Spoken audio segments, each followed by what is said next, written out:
வணக்கம். குருவே துணை. இந்த பதிவில் பார்த்தீங்கன்னா உஷ்ணம், அதாவது ஈரல் உஷ்ணம். ஈரத்துல அதிகமான வெப்பம் ஆகுது இல்லைங்களா? அதனால உடம்புல நீர் வேட்கை அதிகமாகுது, தாகம் அதிகரிக்கும். இது எதனால வருது அப்படின்னா, அதிகமாக மதுப்பழக்கம், அதாவது ட்ரிங்க்ஸ் சாப்பிட்றவங்களுக்கும் மற்றும் புகைப்பழக்கம், பீடி சிகரெட் இந்த மாதிரி குடிக்கிறவங்களுக்கும் பார்த்தீங்கன்னா இந்த அதிகமாக ஈரல் சார்ந்த ரோகங்கள், ஈரல் உஷ்ணம் அப்படி அதிகமாக காணப்படுங்க. அப்படிப்பட்ட அவங்களுக்காக ஒரு எளிமையான மருத்துவம் தான். எல்லாருக்கும் இந்த தாமரை பூ தெரியும். இதுல வெண்தாமரை அப்படிங்கிற ஒரு பூ இருக்கு. இந்த வெண்தாமரை பூவை நீங்க பறிச்சுட்டு அல்ல நாட்டு மருந்து கடையில நீங்க வாங்கிக்கலாம்.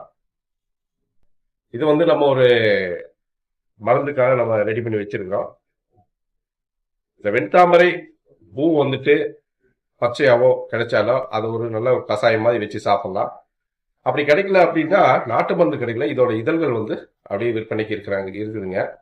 அதை நீங்க ஒரு தேவையான குவான்டிட்டி வாங்கிட்டு அதை நல்லா பக்குவப்படுத்தி நீங்க அதை ஒரு கஷாயம் மாதிரி வச்சு தினதோறும் காலையில வெறும் வயிற்றுல நீங்க சாப்பிடுவது பார்த்தீங்கன்னா இந்த ஈரல் சார்ந்த ரோகங்கள், ஈரல்ல உஷ்ணம் அதிகமா இருக்கிறது, இந்த மாதிரி பிரச்சனை அற்புதமான விடுதலை உங்களுக்கு கிடைக்குங்க.